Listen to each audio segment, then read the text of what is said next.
It's going to... Awesome. I think I can promise an exciting 1.5 hours. We have some incredible experts and activists and just like people generally creating change in foreign policy and international politics.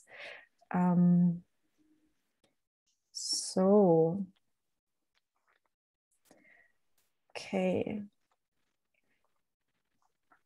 I think some more people might still join, but it's 6:04, so we will start now. Hello, everyone. It is a genuine pleasure to have you, the audience here, and then also our excellent speakers for this event, for our launch of our Feminist Foreign Policy visions for Germany. It's the German elections in 10 days, and we have concrete suggestions for what a next government or governments, because we have short, long, and very long-term recommendations, what they should do when it comes to foreign and security policy. So we, that is, now you can see Nina, my co-founder, and myself, we present the Center for Feminist Foreign Policy. The center is an international organization that focuses on research, advocacy, and community building. And we're trying to bring feminist analysis into foreign and security policy. And that means really trying to understand where power lies and how power dynamics work in international politics. And that is between people, that is between regions, the global south, the global north, between organizations and civil society, and proposing policy ideas that would actually lead to decreasing and abolishing injustices, because we know that sustainable peace will only be possible if we manage to fight global injustices. So, and just to give you a concrete example, what happened over the past couple of weeks in Afghanistan is a concrete example of how foreign policy should not work and what is not a feminist foreign policy. So when 20 years ago, Afghanistan, the troops went to Afghanistan, US alliance, women's rights were used to justify that, right? And then over the years, and especially since the peace process in Doha in 2020 also started, women and feminists and women human rights defenders, they have been very vocal about what they need and where they need to be in the peace process, and they've been hugely ignored. Only in April again earlier this year, they wrote, several feminist organizations from Afghanistan wrote an open letter saying their clear demands with regards to the withdrawal of the troops. But again, they were ignored and even silenced. So we have a situation now where a justification of women's rights for the military intervention led to a situation where we're leaving those women human rights defenders behind. So with our manifesto that Nina will introduce briefly in a second, we're trying on roughly 80 pages, but there's also an executive summary. We're trying to outline what a feminist foreign policy should look like in the very different areas of foreign and security policy. After Nina will have presented the manifesto in a second, we'll jump right into the panel discussion with Luisa, Dylan, and Beatrice, whom I'll also introduce in a second. But yes, I think I'll hand over to Nina now. I don't think I need to give any technical inputs, briefings, because we should all be used to Zoom now, right? We'll have a Q&A after I'll do the moderated panel. Please put your questions into the chat here and I'll try to get to them. So yep, for now I'll hand over to Nina before I come back for the panel later. Thank you so much, Kristina. And yeah, I'm so excited that we can finally share our manifesto with all of you. It's been a project that we've been working on for quite some months. And I have now the great privilege to give you a brief overview of these 80 pages that Kristina already talked about it. Before I will do so, I just would like to thank those experts that have provided input over the last couple of months on various drafts of the manifesto. You know who you are, and we really appreciate your work and the time that you put into this project as well. So why did we actually decide that such a manifesto is necessary? And as Kristina said, we're aiming for we're aiming to support the next German government after the election, 10 days, but also then any other governments that will come in the future to initiate change, substantial change of how German foreign policy is done and pave the way towards a German feminist foreign policy. So it directly addresses all democratic parties that will form part of the next governing coalition, but also those responsible for holding the government accountable from the seats of the opposition. We are aware of the limitations of our manifesto. They are outlined in depth in the manifesto itself, but I just want to go into one, and that is that the manifesto has been drafted with limited consultation with civil society organizations, both in Germany and beyond. However, listening to the voices of those that are being impacted by foreign policy decisions, positively and negatively, is crucial for a feminist foreign policy. So we thus strongly recommend that the incoming government hold inclusive consultations on a feminist foreign policy for Germany with representatives of feminist organizations worldwide. So what does the manifesto actually do? It defines what a German feminist foreign policy would look like. It outlines key principles of such a foreign policy. It analyzes the current status of key areas of Germany's current foreign policy, and then gives concrete recommendation and action items for each of these identified policy areas on how to get Germany on track of a feminist foreign policy. We've identified 11 key policy areas. They include, and I will only list them now, not go into much depth in all of them, but they include peace and security, human rights and the rule of law, demilitarization, disarmament and arms export control, climate justice, development cooperation, and then we have migration, global health, trade and investment, decolonizing foreign policy, countering the anti-gender movement, and the women, peace and security agenda. We have also identified 3 key structural areas. So they're not thematic focus areas, but areas where we would like to see structural change that cross-cut through all of the thematic areas just outlined. This includes inclusive communication, participation in leadership, and cooperation with feminist civil society. I obviously can't go into all aspects of the manifesto now, but I do want to speak about the definition and 5 foreign policy areas. And I hope by highlighting these certain aspects, I can give you, or you get an idea of what the manifesto can do and how it can support your work. First, the definition. Annika, would you move to the next slide? Thank you. We suggest the following definition for a German feminist foreign policy.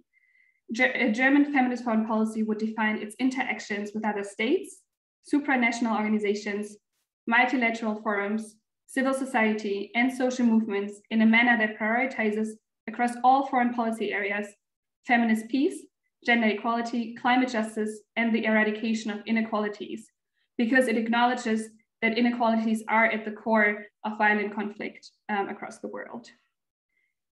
And now I'm going into a couple of our key policy areas. I would like to start with peace and security because it's so core to our work.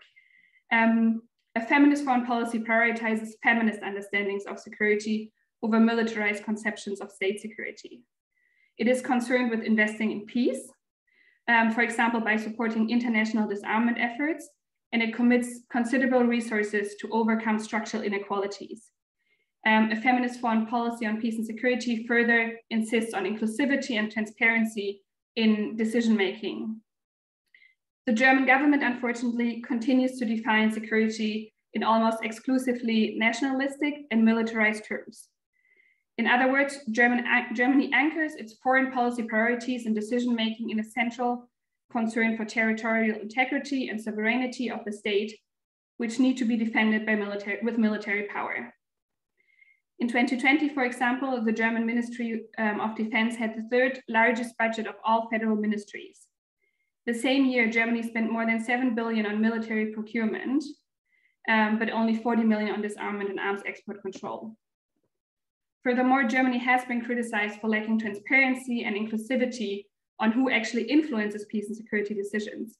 Specifically, the defense industry has been accused of attempting to inappropriately influence the security agenda in Germany.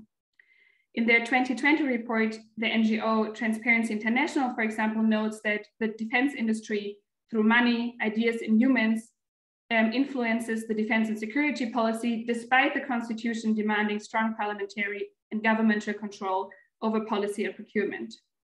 And this is why we recommend, among many other recommendations, to first move the money, so to redirect the financial and human resources from the budget of the Ministry of Defense to address feminist security threats, above all the climate crisis, pandemics, but also disarmament. We further strongly recommend to limit the influence of the defense industry, which could, for example, be done by revising the existing statutory register of lobbyists to ensure it's applicable to all members of the government and all ministries, and that it includes details of the government policy or legislation that lobbyists actually engaged with. A second very important key thematic area for us is demilitarization, disarmament, and arms export control.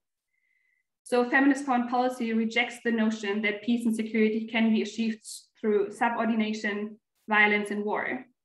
Instead, it shed light on the role militarized security structures play actually in generating violent conflict, for example, by normalizing the use of force or by othering groups of people.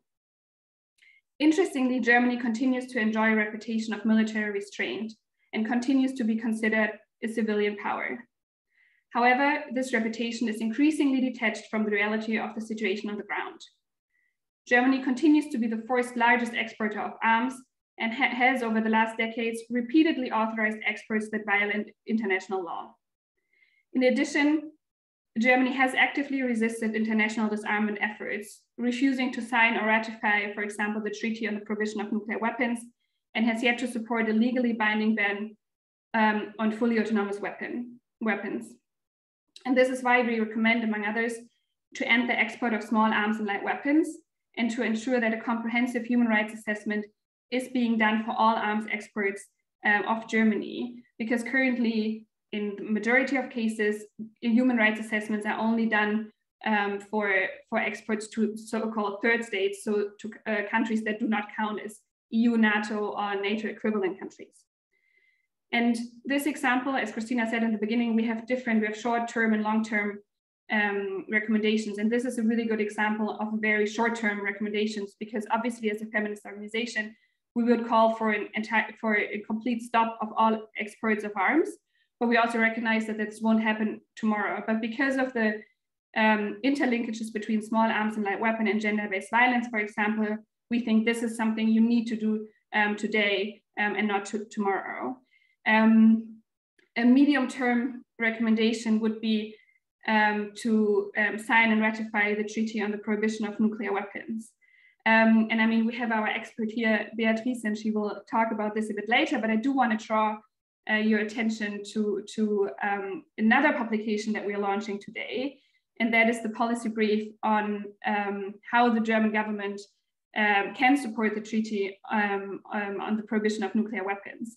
Because again, we obviously would call for Germany's immediate ratification of the treaty, but we also recognize that within coalition agreements, you need to find a compromise. So this policy brief, which is available in English and German on our website, lists very concrete short-term and medium-term recommendations of how Germany can already start supporting the treaty in October, basically, without having to ratify it immediately. Another foreign policy area that is really important for us is decolonizing foreign policy. And again, one of our speakers, Dylan, will say can say much more about this than I. But it is important to highlight. So a feminist foreign policy of a former colonial power like Germany takes full responsibility for all colonial crimes and their impacts today. However, although Germany was the third largest colonial empire before World War I, it remains reluctant to address its colonial past, both in education and policy, to take full responsibility for colonial crimes. For example, until today, Germany has yet to return stolen culture and art goods to former colonies and to rename streets honoring colonial masters. So we recommend that Germany addresses its colonial past. This includes returning all stolen colonial objects to their country of origin immediately, but it also means overcoming colonial patterns and structures.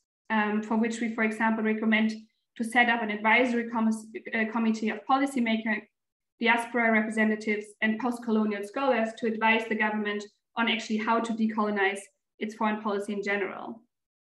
And then, obviously, climate justice. A feminist foreign policy is committed to limiting the climate crisis as much as possible, but it's also committed to foster climate justice and to supporting people in adapting to new circumstances. Germany, unfortunately, once celebrated as an environmental champion, has long lost the status. It's not only failing to implement the Paris Agreement, but it also continues to address the climate crisis primarily as an environmental issue and fails to apply an intersectional lens to the climate crisis. Again, I think Luisa can say much more about it, but our recommendations include fostering climate justice on the domestic level, which includes, above all, recognizing that the climate crisis is a social justice crisis and it needs to be approached accordingly. This includes defining climate justice as gender, racial, social, environmental, economic, and health justice. But it also means promoting climate justice on the international level. And that could, for example, include continually emphasizing the gendered and racialized dimension of the climate crisis, such as in declaration and public statements or speeches that government officials give. And then lastly, I just want to briefly talk about one structural key area before I will end my presentation, the cooperation with feminist civil society. Nation states, including Germany, remain the ultimate duty bearer in protecting and advancing human rights and equality. It is not civil society's responsibility. However, feminist civil society continues to be the key driver of social justice, in particular regarding the protection and advancement of the rights of marginalized groups. The German government acknowledges the importance of civil society for social cohesion and for the rights and the needs of marginalized actors. However, the quantity and quality of exchange between the German government and feminist civil society varies enormously across the foreign policy sphere. Unfortunately, it often depends on individuals within government institutions who enable meaningful engagement with feminist civil society. Moreover, the German grant law for the German-speaking participants, the so-called Zuwendungsrecht, complicates financial support for civil society. And for this reasons, we suggest, among others, for example, improving funding practices, which means implementing and strengthening feminist funding practices. This includes, for example, that the funds actually being provided to those most impacted by gender oppression instead of predominantly giving the money to governments and international organizations.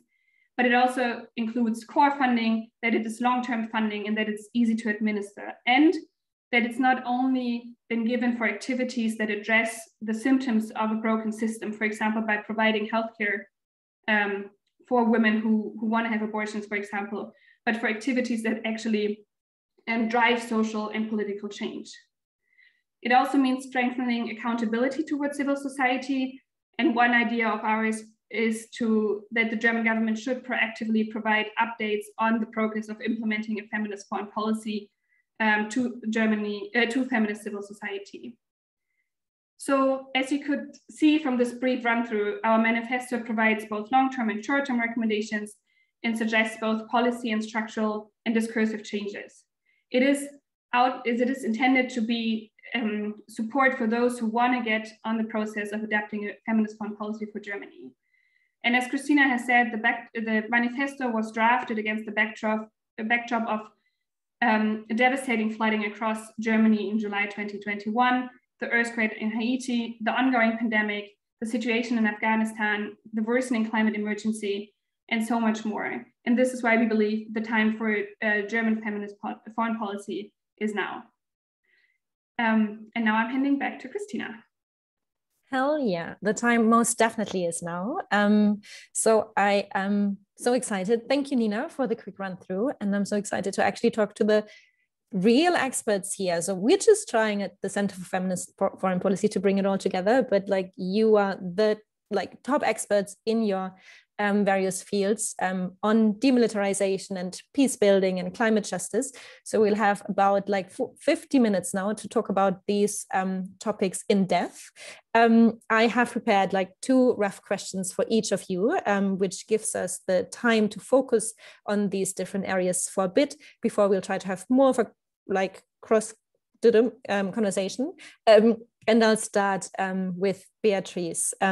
Beatrice, you are the director of the international campaign to abolish nuclear weapons.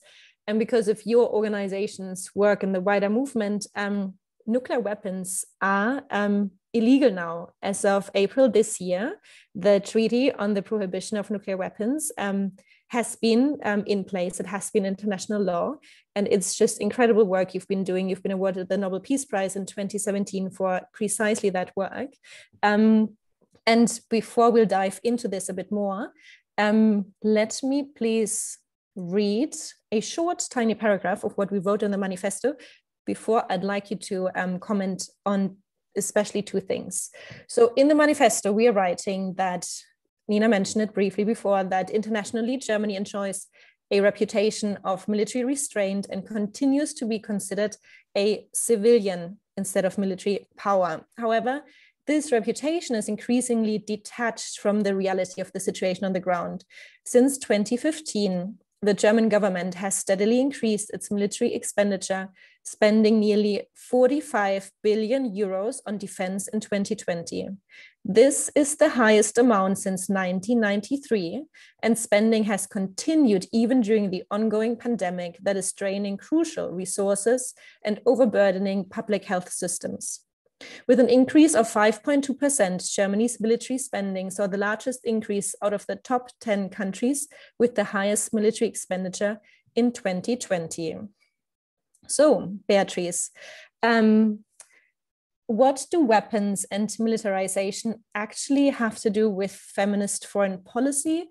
And adding on that, why is the nuclear bomb a tool of the patriarchy? Thank you so much, Kristina, and thank you, Nina, as well for presenting the report. It's really great to be here and get to talk to you. I'm very excited about this conversation. I mean, I think you alluded to that in this paragraph from the paper on the sort of, and also earlier in your introduction and in Nina's introduction, this idea of security being this very nation state focus, and it's being a very narrow way of looking. If we think about ourselves, what is it that protects us? And I think in particular this last year and a half, right? Like, what is it that we felt protected us? It is access to healthcare, right? It is, being free from violence in your home, having education. These kind of things are real security. And the way we look at weapons is very much a limited way. And I like to think about the reason why we need a feminist foreign policy and a feminist perspective on weapons is really 3 different kind of reasons why. First, I think it's really important that we recognize that weapons impact women differently when used, but also when stockpiled in that way. And we can see that, for example, with small arms and light weapons in conflict zones. We've seen that even after conflict, if there's a lot of small arms, a lot of weapons in circulation, violence against women increases, and armed violence against women, like in relationship, in communities. But you can also see it in cases of landmines, for example, when they were clearing landmines, they did not always consider, or when they were laying landmines, they did not always consider the movement pattern of different groups of citizens. So, for example, women had to cross minefields to get to the well, and that was a woman's job in certain communities, and that was not part of the military's decision making so they were laying mines in ways that specifically harmed women.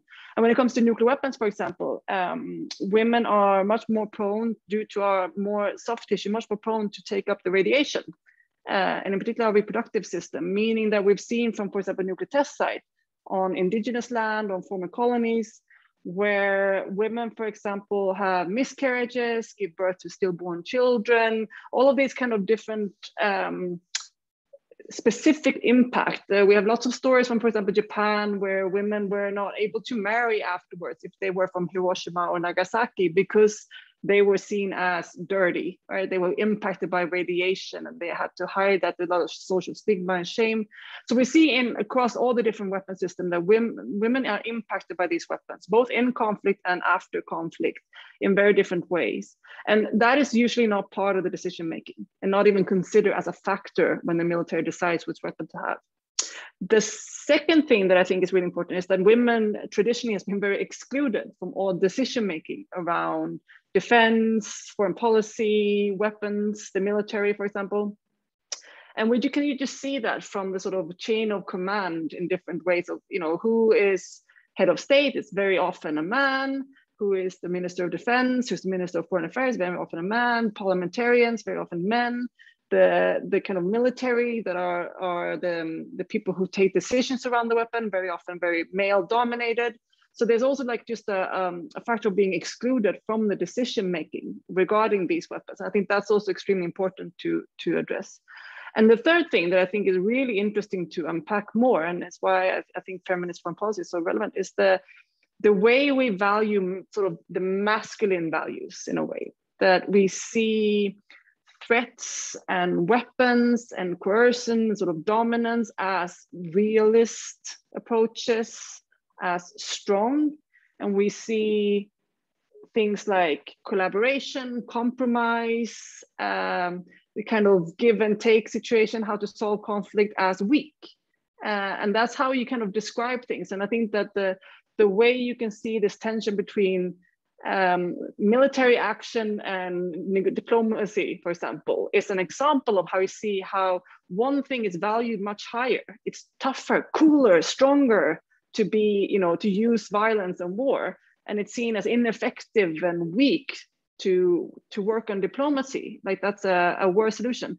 Even though facts and evidence, we see that with Afghanistan, weapons and bombs and using, warfare, it's so much like it does not work better. I mean, this is scientifically based, like that is not a more effective way of solving problems, and particularly not for women or for civilians.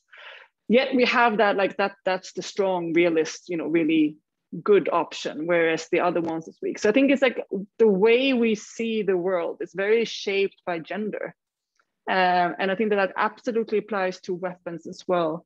And I think you just have to see that exactly now with what we've gone through in terms of the pandemic, in terms of climate change. I mean, you can't bomb your way out of the current threats that we're facing. And you really, and what you need to do is you need to care for each other. You need to compromise. You need to collaborate. You need to talk. And that is seen as weak, but that is the only way to solve the big challenges that are lying ahead of us. So I think it's really important when we see, for example, budgets, where we see this enormous amount of spending on military. I mean, just look at Afghanistan, for example, as you talked about, Kristina. The amount of money that was spent on these 20 years is so enormous. And of course, you can just imagine where we would be today if all of that money went to supporting Afghan women's organization, education efforts, development in a very genuine way, where governments, instead of going to war and sending soldiers, could have really invested in, trying to kind of change the country and change the situation for women in the country from the bottom up. And it might not have been a very fast solution, but I think we would have been better off. And I think the women in Afghanistan, for example, would have been better off today if all of that money had been spent on them rather than on weapons. So I think that to me, it's just really obvious how weapons, and in particular also nuclear weapons, is completely related to the issue of gender, and how we need, in order to solve these problems, need to have a feminist perspective on policy. Thank you, Beatrice. Right, it's precisely what you're saying.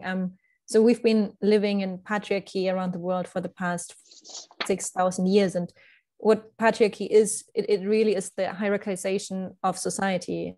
A few people on the top, and then you have like all those hierarchies in society. In order to keep hierarchies in place, you need violence. To make violence more, to exert it more effectively and easily, weapons were invented. And to a point where nuclear weapons were invented, and like a whole international system around these weapons were built up.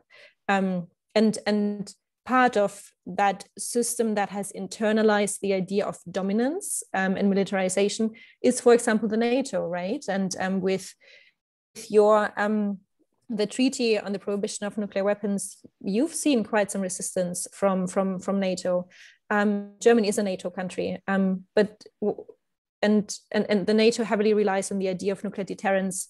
What could Germany still do? I mean, it doesn't have nuclear weapons, but it doesn't own, well, it doesn't produce, it doesn't have nuclear weapons, but it has them on its soil, American nuclear weapons, right? So what can Germany, as a NATO country, that itself does not develop nuclear weapons, what can they still do to support nuclear disarmament? Well, first, I think that they need to kind of reckon with its responsibility. And I think that that's on this issue. And I think it's very easy to hide behind some nuclear arms states, but the German military is a part of this. And the German military will be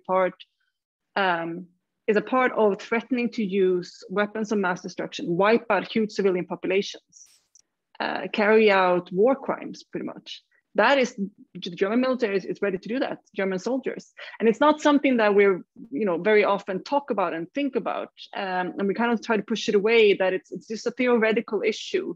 But nuclear weapons are very real. And the idea behind this treaty, the Treaty on the Prohibition of Nuclear Weapons, is really to reject that idea that you can create security for Germany and German people by threatening to mass murder civilians with weapons of mass destruction. That's a sustainable way, that nothing will ever go wrong, and that will just be fine to do forever.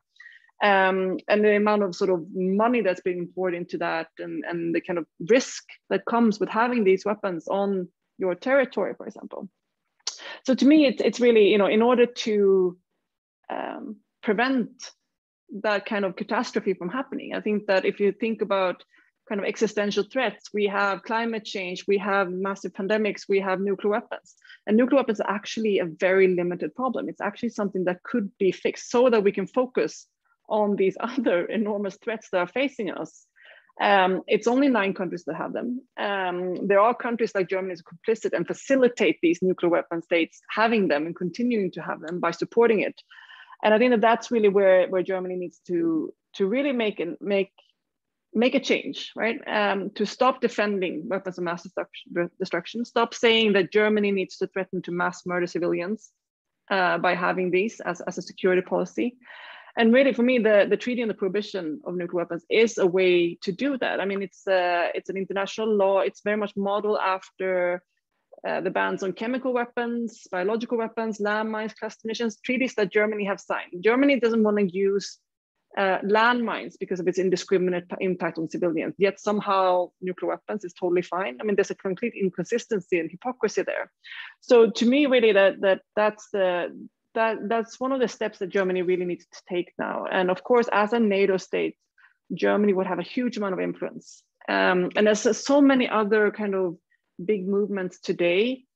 It's not just about a few of the bad actors, right? Like, it's all the people around who makes that happen, right? And facilitates that. So Germany is an enormously important part of kind of unlocking this problem.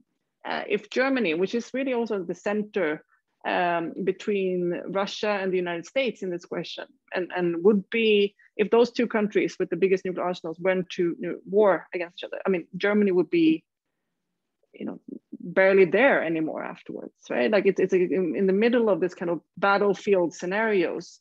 So I think in order to protect itself, Germany really needs to have a really serious conversation about its defense policy. Are you comfortable using weapons of mass destruction on civilians? And if not, you need to start moving towards joining this treaty, participating as an observer state in the first meeting of states parties, for example, but also start working with other NATO states to really move forward and create a new modern security policy based on feminism, of course, and other intersectionality issues where we can really create a modern that would protect us for the long term. Brilliant. Thank you so much, Beatrice. I'll come back to you later as well. I'm moving over to Dylan now, and just a quick word. I know that both Dylan and Luisa, you are here despite both being kind of sick-ish or sick. Really appreciate it, but also that's me just saying, like, if you need to run away to get a tea or medicine, like, just run, okay? I'll handle the situation. So thank you both. Okay, so Luisa is actually doing that right now. That is cool. Dylan, then we'll start, or we'll go over to you. Dylan, you are the CEO of an organization that is very close to my heart because it was co-founded by my dear mentor, Scylla Elworthy, and you've been leading the organization for many years now. It's Peace Direct, and Peace Direct is an international charity dedicated to stopping wars, and the organization supports local people in conflict zones around the world to stop violence and build long-term peace. I'll also quickly read a few lines from our manifesto before I'll have two specific questions for you as well. So in our manifesto, we write, a feminist foreign policy prioritizes feminist understandings of security over militarized conceptions of state security. It strives for more than the mere absence of violent conflict, interstate or otherwise. A feminist foreign policy is concerned with investing in peace. This includes the advancement of human rights, the fulfillment of economic and social justice for all, and the protection of the environment and ecosystems. It actively commits resources to overcome structural inequalities and transform violent militarized power relations, for example, by supporting international disarmament efforts. A feminist foreign policy insists on inclusivity and transparency in decision-making processes, from the local to the global, in all matters of peace and security. Dylan, from your perspective, what is wrong with current international affairs, especially with regards to peacemaking? What needs to change? Thank you, Kristina. Great question. I think you mentioned earlier about the hierarchical nature, these hierarchies that have been built up over hundreds, if not thousands of years. And we see that hierarchy very clearly in peace-building policy and practice. Peace building right now is fundamentally flawed. The approach that the international community have is fundamentally flawed. And it speaks to that dysfunction that you talked about in terms of the hierarchical approach. You see that in most conflicts, whether they are between states or within states, there is a very stratified, very hierarchical approach, very top-down approach to solving the conflicts. And that is not just about a top-down approach, but it's also about an externally imposed approach. So there tend to be groups of individuals, typically men, typically sitting in the global north, who believe that they have the answer to solving problems around the world. And those we see repeated again and again, whether or not they are front and center of negotiations or in the background directing those negotiations. So around the peace table, how often do we see women actually part of those peace processes? And that's one of the big flaws in peace building right now. There is ample evidence, there is an abundance of evidence to show that when women are playing an active role in peace negotiations, those peace processes are more successful. And despite that, we still see an absence of women at the table. At best, you see a sort of tokenizing of women, so that you tick the box, you have one or two there, but not a genuine commitment to involving them, that sort of full representation and participation. So, you talk about the need for sustainable peace, and Beatrice talked about how the issue of nuclear weapons is fundamentally a feminist issue, and we need to deal with it in that way. But I think that we really can't have sustainable peace without a commitment to feminism. That it's just not possible. And if you look at, you can look at it through a number of lenses. First is, as I mentioned to you, about the peace process. Look at the evidence, make sure that governments are aware that peace processes are more successful than when they're more inclusive and when women are at the table. Women are more and disproportionately affected by violence and conflict worldwide. So if we want to support inclusive peace processes, we have to make sure that we're supporting those most affected by violence. The external imposition of ideas is this sort of embedded masculine idea that we have the answer. You know, the West has the answer, global North has the answer, and I think it stems from that point that Beatrice made, which is around the sort of power over. We have power over others. We have a sort of hierarchy of knowledge.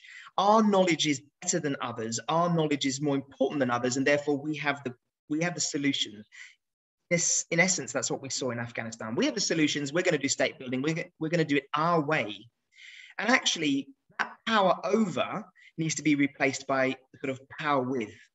Let's start to think about security not as our security at the expense of someone else's insecurity, but thinking about security as being a shared security.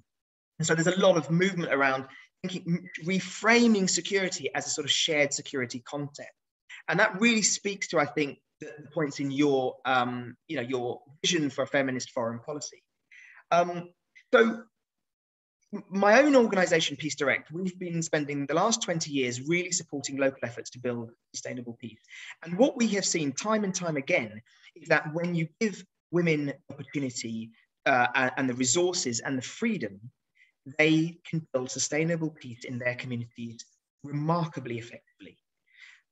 Just last week, I received a story from a group of women in Nigeria.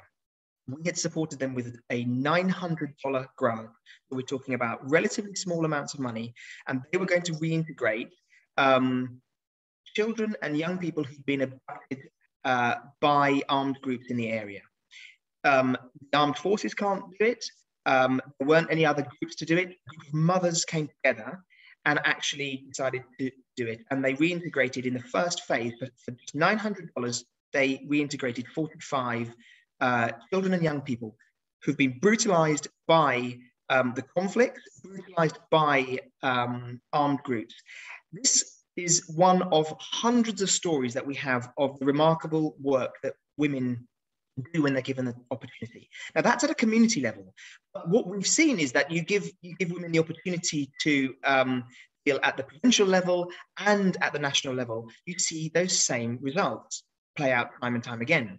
So you wonder why, despite all the evidence, which, as I said, has been in place for many, many years now, and the Women, Peace and Security agenda is now over 20 years old, why we still have foreign policy that is deeply entrenched in these power over framing of the world, sort of dominance mentality, the hierarchy of knowledge, which says that someone else knows better than the people in those contexts. And it's even worse, I think, for women. So when we talk about Peace Direct's work, we talk about local communities really feeling marginalized within their own societies because outsiders come in and tell them what to do, tell them that this is how to solve conflict. Actually, when we speak to women activists, they say that we don't even feel like second-class citizens in our own country, we feel like third-class citizens. We aren't even given the opportunity to engage in some of these processes. So while civil society generally, local civil society in the Global South, already feels marginalized because of this externally imposed way of working and intervening in conflicts, women don't even consider themselves second-class citizens. So there is a fundamentally broken system that we have right now in terms of foreign policy.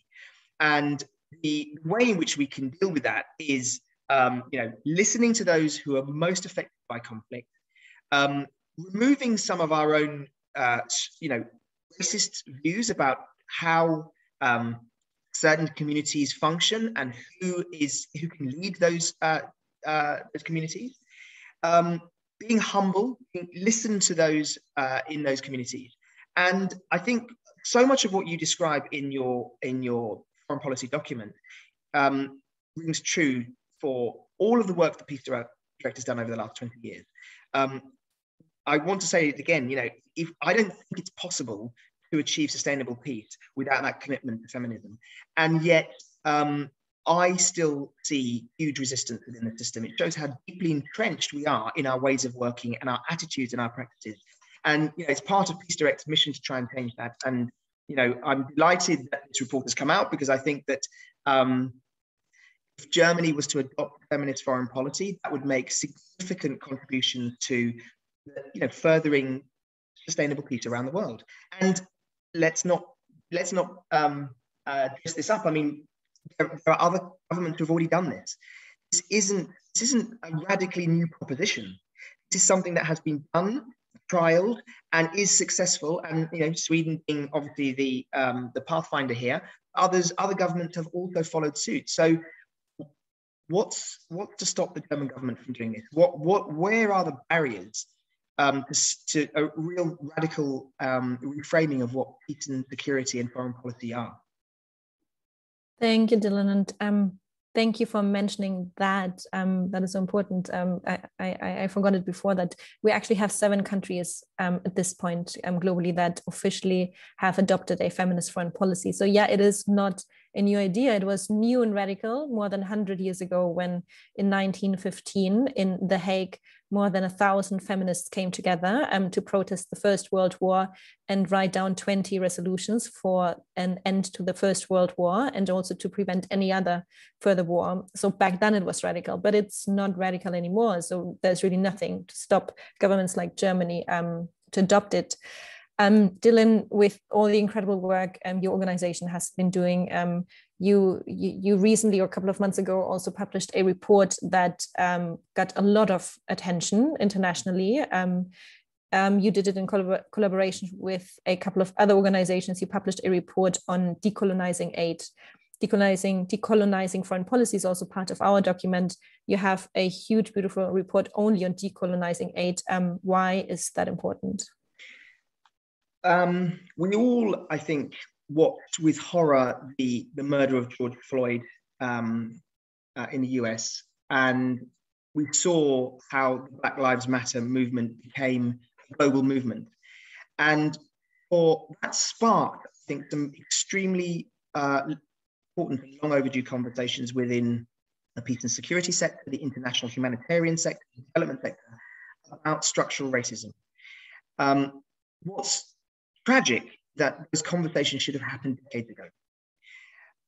It took the death of a man in the US and a movement to address racial injustice for us to start asking questions around structural racism and overt racism in our sector. And so we decided, inspired by the Black Lives Matter movement, to have a global consultation with activists to understand just how deep this issue was and how it played out in those countries. So we had about 160 activists from around the world over 3 days talk about the issue of decolonizing aid and structural racism and how it shows up. And what was really sobering was hearing from activists firsthand, many of them women, saying how their whole lives have been defined by these structural racist policies and attitudes and overt racism by the international humanitarian development community. Now, that community, of which I am a part, prides itself, we consider ourselves the humanitarians, the peace builders, those who care about others. And yet what we were hearing time and time again was how deeply entrenched some of these problems are. And I want to give you a couple of examples of how it shows up. It first shows up in sort of attitudes about the superiority of global North thinking and the lack of capacity, which we heard so many times. Activists said, we hear so many times, we lack capacity. And this sort of superiority of the professional INGO worker, the professional humanitarian worker, the professional development worker. And those attitudes are embedded in the system, and they lead to recruitment policies that favor white, Western, global North staff who have multiple masters. They influence the strategies of international organizations, which then come over to try and do good around the world and set up country offices, which in their worst case actually look like neo-colonial outposts. They are staffed by white Western staff members, despite the fact that there's an abundance of talented, highly knowledgeable people from those countries. they talk about knowledge generation, and this is a really important one. We talked about the hierarchy of knowledge, this dominance of Western thought, which we privilege over local thought. So technical expertise is prized over contextual expertise. This is what one local activist said to me. Why is my expertise my understanding of my community seen as so much less important than the technical expertise from someone that's come outside? It affects language, it affects relationships global North organizations have with global South organizations. It affects organizational structures, which are all about growth and extending footprints of these large organizations rather than shifting power and resources to local actors. So we wrote the report, which was really just a summary of these fantastic insights from activists around the world. And for us, it was an opportunity to say to the world, we've got to take this seriously. We've got to start decolonizing our thinking, decolonizing the way we do our work. We're really going to have not only sustainable peace, but genuine sustainable development, and really see communities lead their own path, lead their own way in terms of building a better future for themselves. And I'm so glad to see it in your report, because there is still a huge reluctance to talk about decolonizing. The whole concept of dismantling and deconstructing this Western notion of superiority of Western thought and approaches is still rejected by a lot of people. They still believe that we shouldn't be talking about the past. We are professionals now. We're not linked to the past. That was then. Colonization just happened then. Actually, the participants roundly and unanimously rejected that notion. They rejected the notion that the current system right now of professional INGOs, the professional workers, and all those who care about actually international development and humanitarian work, it's somehow disconnected from the past, that it's somehow not, it's ahistorical, that it isn't connected. People in the global South do not feel that way. That's what they told us in no uncertain terms. So the decolonizing agenda is an absolutely central part, I think, of your report, and I think governments have to take it seriously, because until we acknowledge that, I don't think we're going to have foreign policies that are genuinely listening to the needs and centered around the needs and rights of affected populations, communities in the global South.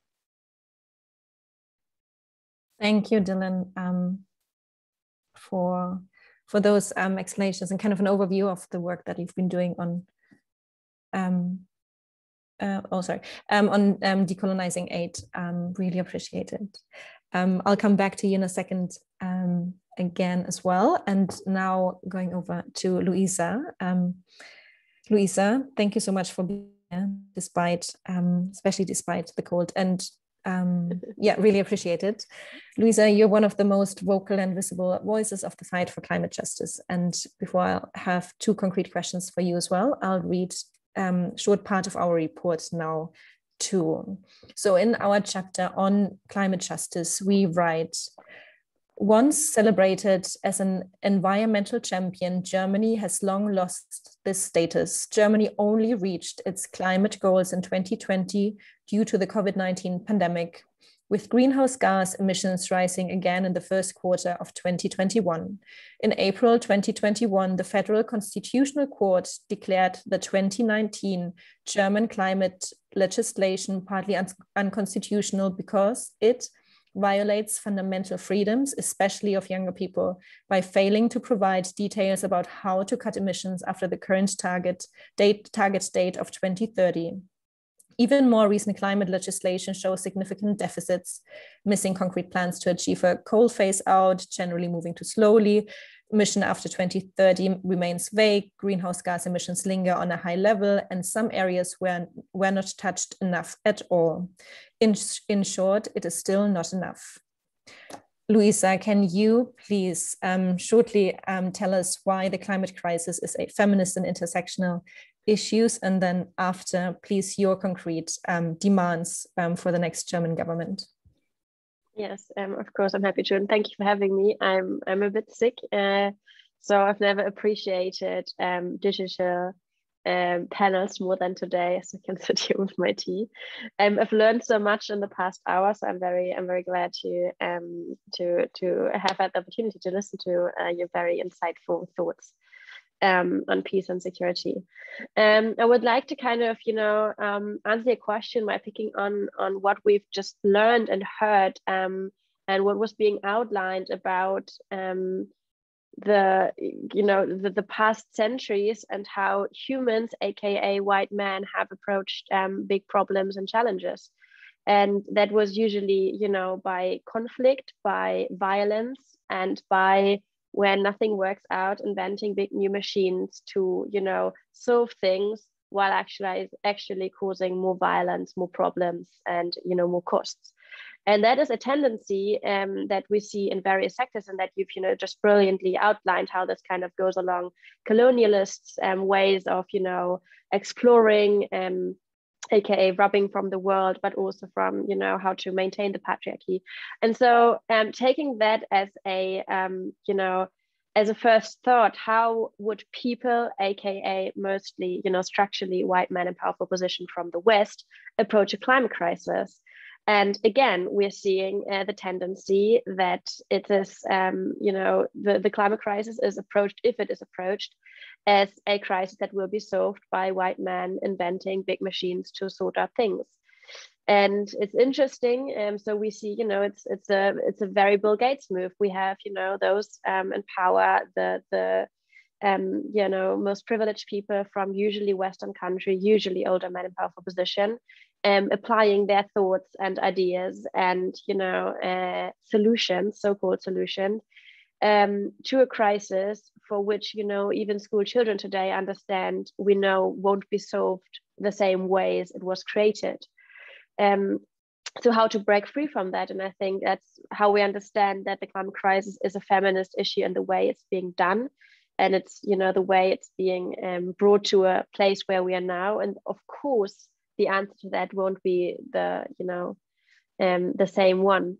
And I mean, just to elaborate on that quickly, I mean, just imagine, who were the ones most responsible for the climate crisis. These were a very small number of countries from the global north. And within those countries, it was industries and machines that were run by men and that men were working for. That's the coal, the steel, the oil industry. So we see, how the climate crisis in its making was structurally man-made, and I mean man-made really in the literal sense. So, and now we're seeing an interesting conflict and of course tensions coming up with more and more people, and also people in power understanding that we need to, change things. Yet, what is the number one excuse that is being applied when not wanting to tackle the climate crisis? It is about jobs and it's about protecting industries. Who is working in those industries? It's men. It's usually white men from the global north. Who is running those industries? Again, it's usually white older men from the global north. So we're seeing how, the delaying of action we're seeing right now, not a single country having the climate action plan we would need to see, is also, again, another try to protect a very patriarchal crisis, from being solved, to again protect patriarchal interests. So of course, in every kind of dimension we could imagine, we're seeing that this is of course a feminist issue. Then on a different dimension, as we look at who is being hit hardest by the climate crisis, it's of course not, it's usually and statistically mostly women from the global south. It's the least fortunate, the least privileged. It's those, when you talk about hierarchies, very much on the bottom of those hierarchies, who have done the almost nothing to cause this crisis, but are now just facing the consequences in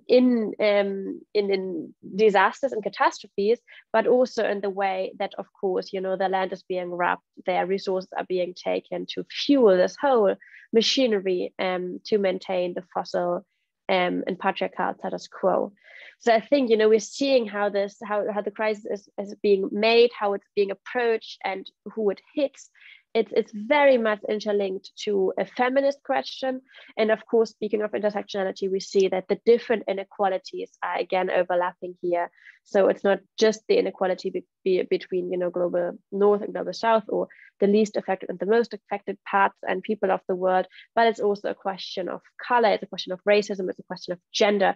We're seeing it's a question of ableism. You know, there's big more data coming out about how disabled people are hit hardest. You know, who is able to evacuate when a catastrophe hits? That's not the person in a wheelchair. And we saw that in Germany, even, you know, in such a privileged and rich country, when the floods hit in parts of our country, there was a big story about how in a home for disabled people, 13 people died because they were not evacuated, and they couldn't, of course, evacuate themselves in that moment. So that is something that we're seeing across the globe, and of course in those places the hardest, where the inequalities are the widest.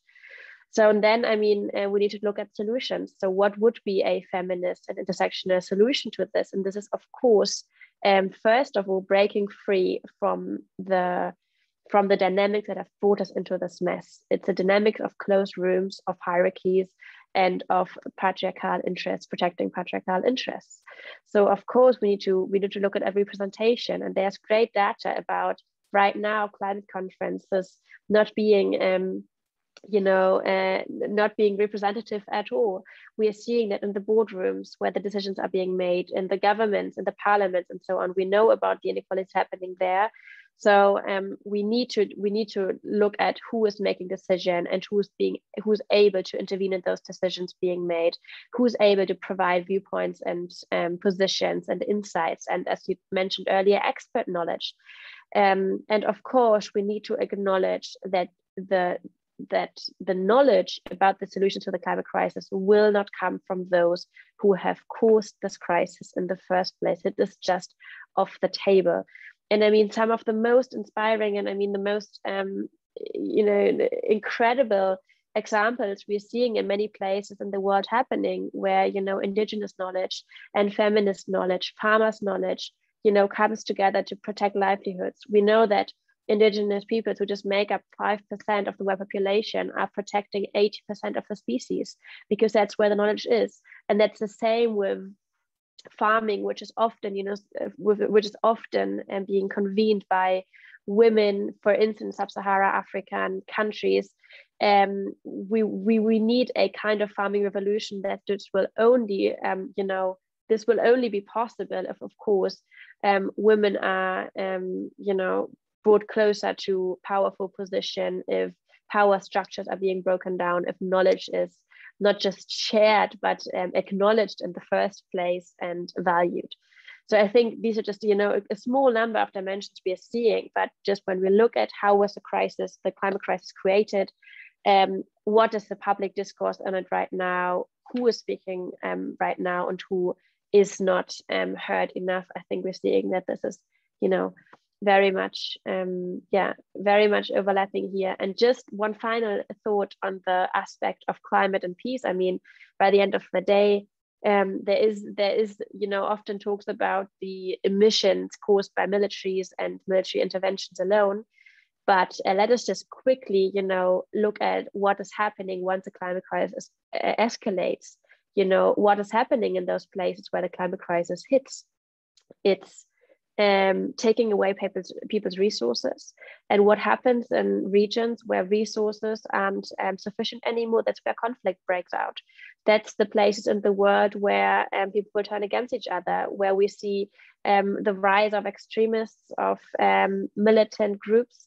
That's where we see where, again, of course, in the conflicts, women, children, and the least privileged are hit the hardest. So, I mean, we're seeing this as, it's going in circles, it's spinning around and around. So, of course, climate justice is a peace-building measure, is a peace-building must. And, delaying action is also a cause of more and more conflict and terror, to sum it up. And of course, again, hitting the least privileged and the women the hardest. Thank you, Luisa. And what are your concrete demands from the next German government? Well, you mentioned that earlier, that the climate targets were reached. They were actually not reached because this year our emission rose again, and they're now they've been rising more than in the past 30 years, which is incredible. I don't think Germany ever deserved the title as being a climate champion. I think that was very successful PR that was being done there. Of course, the next the next government needs to be a climate justice government, speaking, living up to the promise of 1.5 degree politics, of sticking to the Paris Agreement. That is not negotiable. We need to have a solid plan for that. And of course, though, the plan must include aspects of justice and equity, and this goes beyond our borders. So the question really is, how can Germany be, a global partner in this, and also, some kind of justice-oriented role model there, really looking at our global responsibility we have. And there again, we are seeing 1 trillion, ways that these things are interconnected. It would start with an end of fossil fuel imports from other countries, from, we know under which circumstances they're being extracted. It would start with actual, global collaborations that work on our side, and that acknowledge that we have to do so much more, and we can never really pay off the damage that's being done through our emissions. But we need to do, everything we can to pay back effectively what we owe the most affected countries in the global south, mostly, who are hit through climate crisis caused by countries like Germany. Wonderful, thank you, Luisa. Now I would like the three of you, I'd like to pose a question to the three of you, each of you, and I really want to highlight this again, the kind of this star panel that you are. Each of you have had incredible, like genuinely incredible impact in the areas of your work. You have shaken up the status quo and the conventional way of policymaking in the areas that you're working in. You all have very clear ideas and demands towards policymakers and what a future should look like.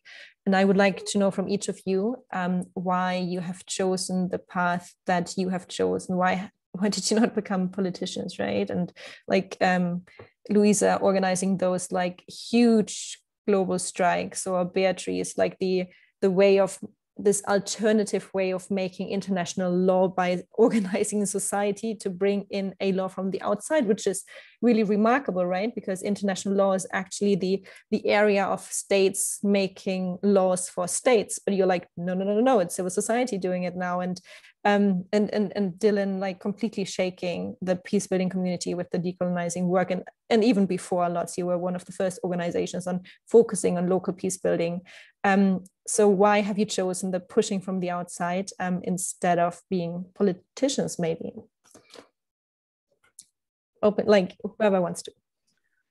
I'm happy to start. It's really inspiring to hear both Dylan and Luisa talk about their work, and I think that we see a lot of these connections, right? And it all comes down to this kind of people in power and how they use that and how we need to change that. And for me, that's really why I'm doing this work. I think everyone is needed, right? From every part of society. We need everyone involved in solving global problems. And I think that everyone has a role to play, from the head of state down to grassroots movements and absolutely everything. Then artists, teachers, engineers, politicians, everyone has a different, can make a contribution.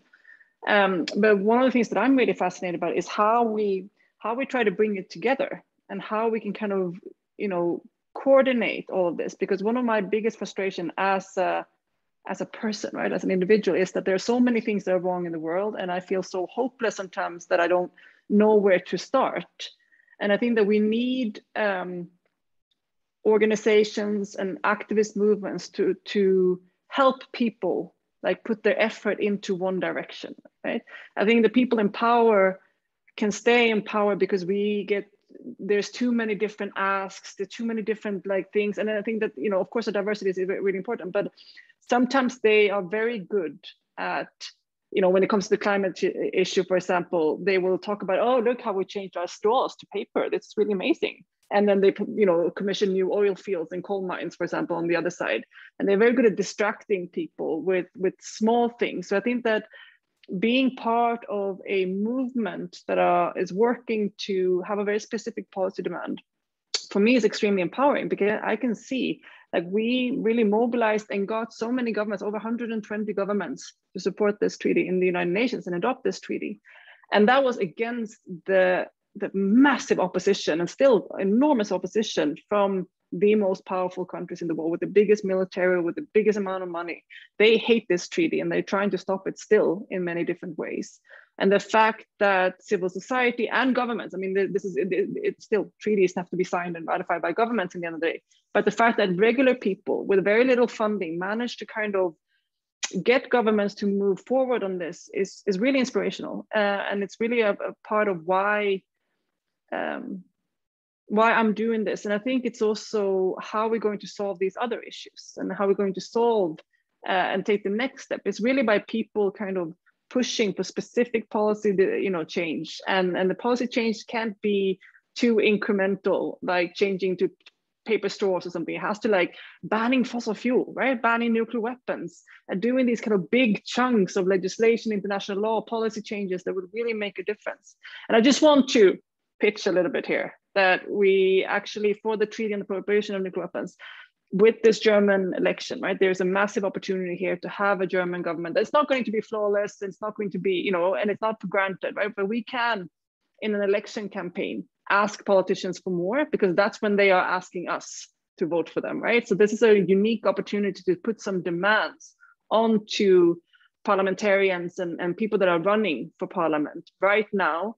And my colleagues in ICANN Germany has done this website where you can very easily, I'm going to put it in the chat, let me see if I can do it to everyone, where you can very easily find your local candidates and see if they've committed to banning weapons of mass destruction and joining the treaty on the prohibition of nuclear weapons. And if they haven't, you can send a little message to them in a very automated way. So I think that's a way, to also kind of collaborate between the public kind of regular people and the movements, with more people that have the time and energy to work on it full time, right? To kind of, it's a job for us to help the public know, now you need to push on this, and now it's a chance to do this, and here's a policy thing that we all have to rally, and to explain why now is needed, for example. And that's really why I'm passionate about this work. And for you, Luisa and Dylan? Yeah, it's really interesting, because I started my kind of activism with international collaboration until I kind of, felt that the really important efforts being done there are so often undermined by, a changing climate, that I felt someone needs to take care of that too. And I didn't saw that at that time. And then I was lucky to bump into the Right Livelihood Award based in Stockholm, and who asked me to do some research on peace around the world. And I was able to speak with so many people, also with ICANN and others, working on peace building internationally.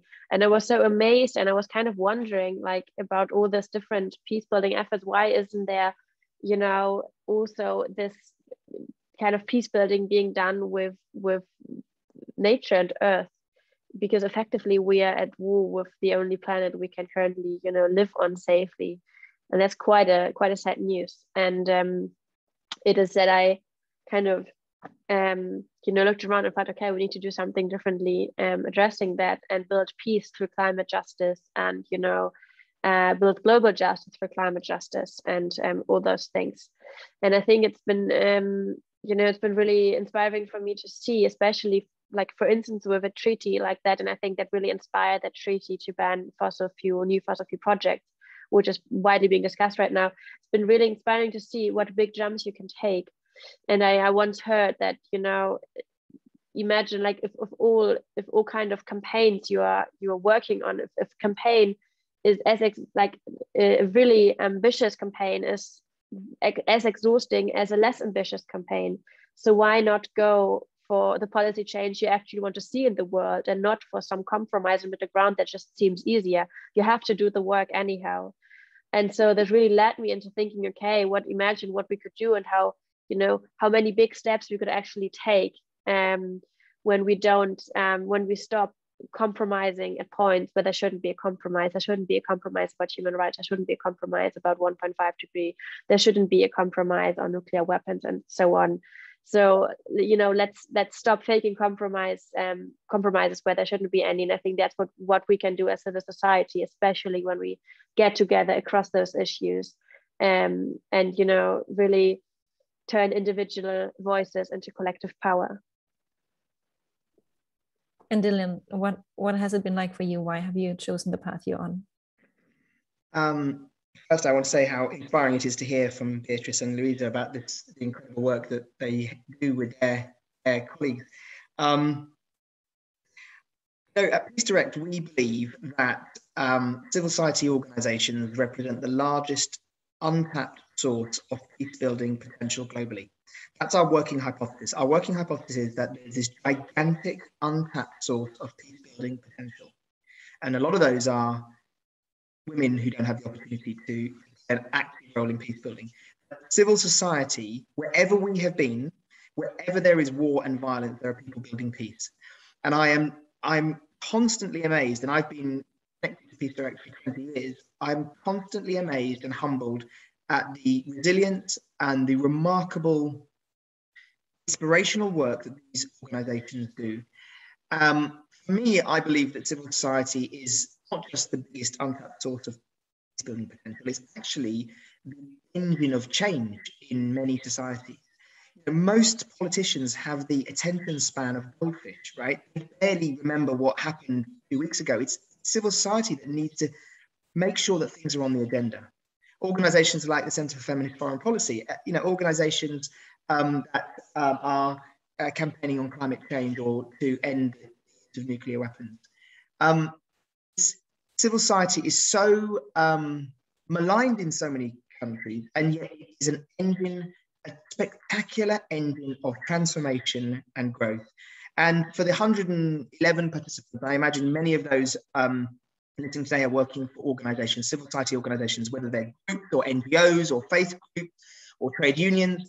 You know, change happens because of passionate, determined people like those who are on this call today. And ever since I left university, I've always seen that, and I've always wanted to be part of that rather than the messy, complicated world of politics. And of course, Beatrice is right. We need to work and figure out how to work, you know, civil society with politicians, with the business community. The freedom and the creativity that I see from civil society is, if it was really sort of emancipated, if civil society groups could do what they wanted to do, I think we would have a radically different world. And you know, I hope all of those people on the call feel a sense of pride in what they're doing, because that's part of that change agenda as well. That is so true. And a feminist foreign policy, like at the core, believes that foreign policy should be informed by civil society, and mainly like civil society that has like a feminist analytical understanding of power. And we also at CFFP believe like that the world would fundamentally look very, very differently if civil society actually had way more power. I want to quickly move over to some of the questions in the Q&A box and then potentially come back to you later. Let's see how this plans out with the questions we have here. Nina, I might get you in again as well, because we have a couple of questions for CFFP. So what do we have here? We have the question about, you mentioned, Nina, that one of the limitations of our manifesto is that we have not widely consulted with, I mean, we have with some, but you'll explain it, with civil society, especially not those affected by German foreign policy. Why is that? Yeah, of course, I'm happy to answer the question. I mean, partly it's obviously a resource issue, that we also a feminist organization that struggles with limited funds. But I think primarily it's also, we see it in the responsibility of the government in moving forward in shaping any policy that they will adopt. And it's their responsibility to reach out to various actors across. So I think we did as much as we could have done within Germany, but also beyond. And now we would like to hand it over to the government in order to define the policy. And Kristina, if you want, I can also take the other two questions to CFFP really quickly. Can I briefly add to a very important point you just made? So Nina mentioned the funding situation, right? It is particularly bad for feminist civil society, but it's a huge problem for civil society in general, right? So if at CFFP, we always speak of kind of the triple fuck when it comes to funding and trying to build a sustainable organization, right? Because as female founders compared to male founders, you barely get funds. Then it's an organization working on feminist topics, you barely get funds. The average, like the global average for feminist organizations, annual budget is 20K. And thirdly, civil society compared to to private sector, there is barely any money, right? So we live in the system that we live in where profits are being privatized, but kind of the costs and externalities, they're put on the whole of society. Then you have civil society trying to kind of make sure that human rights are taken care of and climate justice, and there are barely any funds in civil society, whilst others, they're just kind of enjoying life and making profits and benefiting from the changes that civil society does. So that is the situation we're in. We're very lucky at CFFP that our annual budget is definitely more than 20K, because we have a couple of more people to pay for their rent and their living standards. But the funding situation is a huge problem, and that is, we barely have any core funding, only project funding, and that is a project, the manifesto, out of the core funding. And at this point, that is literally only we can afford, unfortunately. Nina, over to you for the other CFFP questions. And this is why we need the feminist funding principles, which we've outlined in our manifesto, so that this will change. But there were a couple of questions on how we engage with the political parties in Germany, and which of the parties is most likely, or whether it's likely that a feminist foreign policy will be adopted anyway. We are engaging and talking regularly to all democratic parties. And I don't think we can say that there's a party that doesn't treat us on eye level or not. It depends highly on individuals. Again, we have great relationships across the board. And I mean, you all can see the party programs, and I just want to reiterate what Beatrice said. Like, this is the time you can also look at which party is promising what. There's one party, the Green Party, that is officially asking for a feminist foreign policy. The Social Democratic Party tried to introduce last year a gender equal foreign policy motion into the parliament. But there are obviously other parties that have no information on, for example, feminist issues. So I think I just want to encourage all of you to check out the party programs and see from your own which of them would represent your options, and then vote in case, because it's now your opportunity to change. And then we'll see. It depends so much on the coalition whether or not we'll see movement in this regard. But it's not unlikely that we'll make some moves. So this is why it's important. Thank you, Nina. Thank you for coming in again. Righty, so I think we're going to start the final round of this panel. We'll see if Luisa comes back, but completely understand if she just needs to, oh, she actually, oh, wow. Hello, fighter. Okay, cool.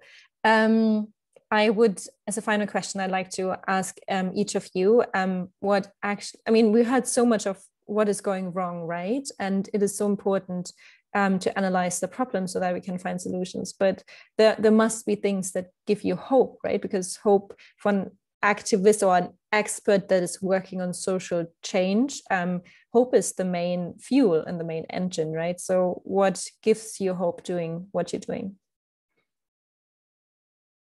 I'm happy to start if that's okay. I'm a fan of hope, actually, but I think it's a little overrated. I think what's more important than hope is the knowledge that change is possible.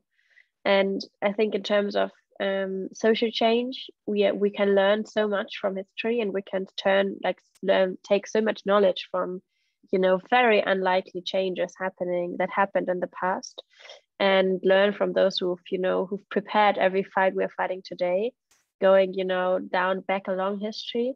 in terms of, the climate crisis, we know that we can, limit global heating to an average of 1.5 degrees. That is still a disaster, but it's also, a livelihood guarantee for billions around the world.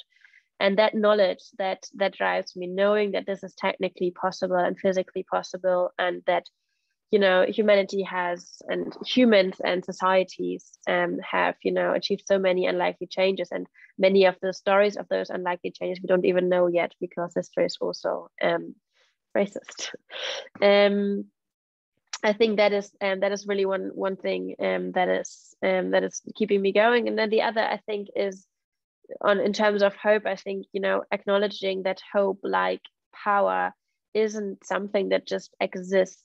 It is something that takes energy, and it's something you need to commit to, and it's something you need to build. And if you want to build power from a community, you need to invest in it, and you need to believe in that community. And it's the same with hope. Hope doesn't just, fall off, comes, just out of the blue. Hope is something you have to generate again and again and again. And the most hope I can get is from action, and we're seeing action everywhere. And someone highlighted this earlier. I think it was you, Beatrice, how important it is to highlight that action that's happening everywhere. Tell the stories of success, tell the stories of uprisings, tell the story of resistance. There's so much coverage of the disasters of the world, and so little coverage about the hopeful human moments of the world. And I think we need to drastically shift that in order to allow our perspective to shift on that. Thank you, Luisa. Dylan, Beatrice, cool. Yeah, I mean, definitely agree with everything that Luisa says. I mean, I would have probably said something similar, but less eloquent. But just, I mean, I really it's something, I see constantly every day how activism works, and how people are making a difference, and with very little resources. And I think it's always, it feels really tough sometimes, this kind of work, and you feel like you're reading the news, but I'm just like, oh, is it even making a difference? But I always try to look at the opposition and kind of take sort of a bit of heart to how upset they get by progress as well. Like seeing how intimidated patriarchal power structures get by regular people just saying, oh, I don't believe in that anymore.